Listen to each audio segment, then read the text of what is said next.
Everyone is talking about how staged this fight was. I do believe it was scripted, and I believe that Tyson was certainly held back. Look, I'm a fighter, and I can see it. Well, I don't see too many people critical about it. Look at this. Ha ha ha ha. And maybe even the top, maybe probably the top ones I've seen, because you got to think about it. What he basically did is he allowed Mike Tyson to be exposed to the social media frenzy that's going on. He, yourself, me, Mike, we came along before that social media frenzy took place, right? Now that it has happened, most of us feel like we missed it. But Netflix just blessed Mike Tyson to be able to come back by way of Jake Paul and experience and get some of the fruit of this social media frenzy. And that was a beautiful thing to me, because had it not been for that, Mike would have been just like us. We just missed it and had to keep going.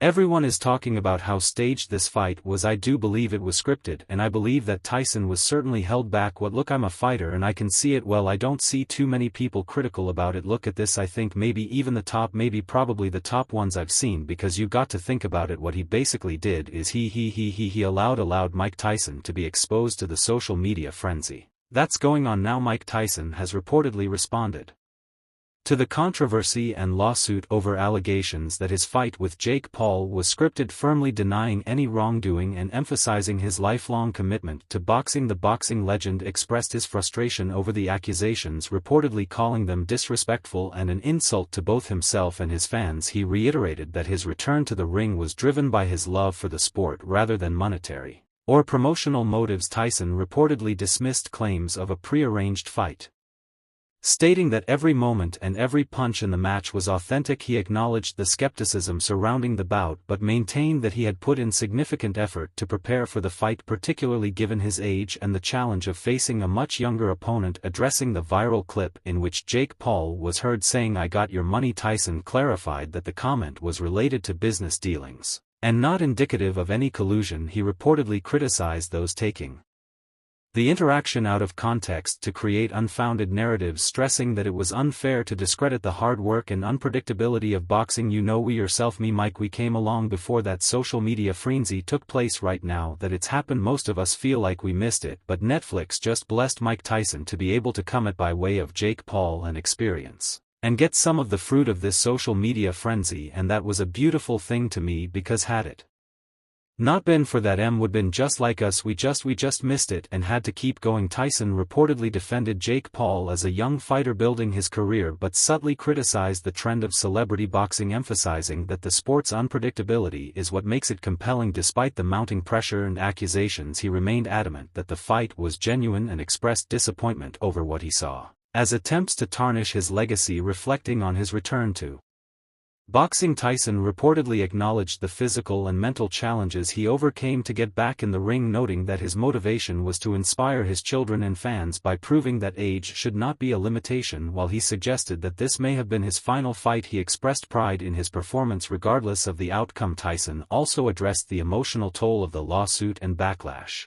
reportedly describing it as a challenging and disappointing experience. However, he conveyed confidence in his ability to weather the storm, pointing to his resilience in facing greater challenges in the past. In a call for perspective, Tyson reportedly urged fans and critics to focus on the larger contributions he has made to boxing throughout his career. He maintained that he has always given his all to the sport and expressed hope that his legacy would ultimately reflect his dedication and love for boxing. Meanwhile, Jake Paul's MVP has fired back at claims that the Mike Tyson fight was rigged. They added, suggesting anything other than full effort from these fighters is not only naive but an insult to the work they put into their craft and to the sport itself. On the other hand, Oscar de la Hoya has weighed in on the controversy surrounding the Jake Paul vs. Mike Tyson fight, claiming it was scripted and accusing Paul of orchestrating a paid outcome. According to De La Hoa, the fight lacked authenticity and the dynamics of the match seemed unnatural, raising questions about its legitimacy. He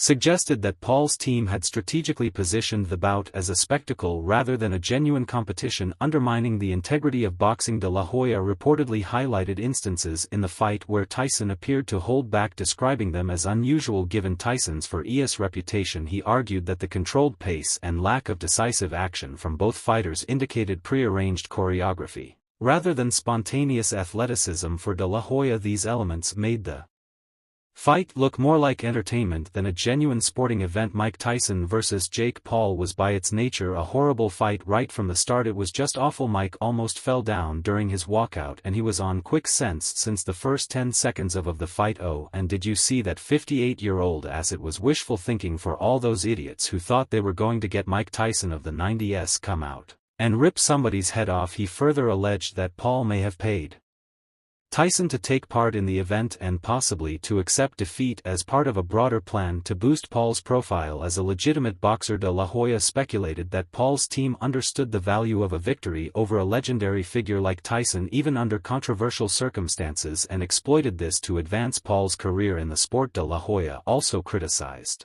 the growing trend of celebrity boxing matches, suggesting that they detract from the sport's core values. He argued that fighters like Paul are capitalizing on their fame to stage fights that prioritize profit over competition, casting a shadow on the efforts of professional boxers striving for legitimate recognition. And I can see it. It goes on the record and it was sanctioned. What? So Jake Paul paid to get the W on his record for what? For your own personal SA action. I keep telling you, if you want to be a real fighter like you say you want to be, what are you doing? A__A.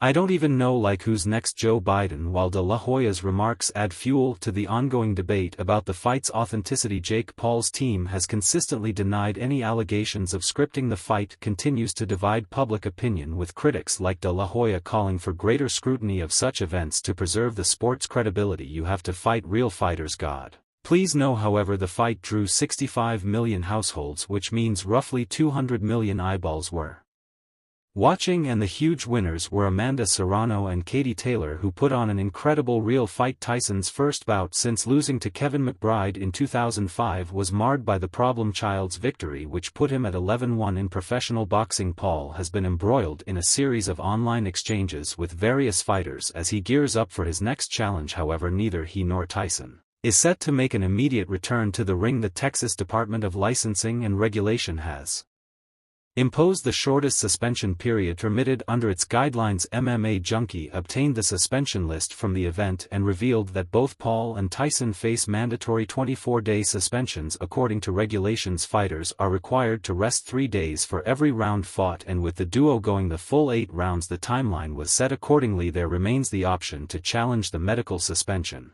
The fighter in question can request a hearing during which they must demonstrate their fitness to compete. Regulations from the TDLR state medical disqualification of a contestant is for their own safety and may be made at the recommendation of the examining physician or TDLR. A contestant who disagrees with a medical disqualification, medical suspension or rest period set at the discretion of a ringside physician, or a disqualification or suspension set by the department may request a hearing to show proof of fitness. Once more, there was criticism of Paul's victory, with some speculating that Tyson had pulled his punches and that the bout had been rigged to favor the 27-year-old. Paul and his crew strongly refuted the allegations, even though he acknowledged that he chose not to knock Tyson out because he didn't want to harm him. You don't realize my power and my speed and my agility and my footwork to get out of the way of those punches, Paul commented. On the Impulsive podcast, he added, all of a sudden he's throwing it air, he can't land those punches on me. In his only official comment after the fight, Tyson said he lost but still won after overcoming a serious health scare where he almost passed away back in June following an ulcer flare-up. He said there were no regrets to get in ring one last time. Meanwhile, the former YouTuber turned boxer recently revealed a private message from Du Bois proposing a shot at the IBF heavyweight title. Du Bois retained with a knockout victory over Anthony Joshua this past September. At 27, the fighter seems ready to challenge a reigning heavyweight champion in his upcoming bout. However, Tony Bellew, the former WBC cruiserweight title holder, argues that taking on Du Bois would be a serious misstep since his knockout loss to Alexander Usyk in 2018. Bell has stayed out of the ring, yet he has remained a prominent figure in the boxing world, one that Paul has significantly transformed over the last few years. The bomber hasn't shied away from criticizing Paul for his opponent choices, but he thinks the internet celebrity is going too far. By considering a fight with Du Bois, Bell told Topwort, "I know the boy's got a great imagination, but I don't know what planet he's on. He's got to be on Mars or somewhere like that to even think about something like that. It couldn't be sanctioned anyway." He added, "We've seen an old Mike Tyson on Friday night and I was heartbroken to watch it. Du Bois is on a whole new level. Du Bois is one of the best heavyweights in the world. He would knock Jake Paul out with a jab. Believe you me, I'm not messing it. Would just be an embarrassment." A surprising part of Paul vs. Tyson fight week was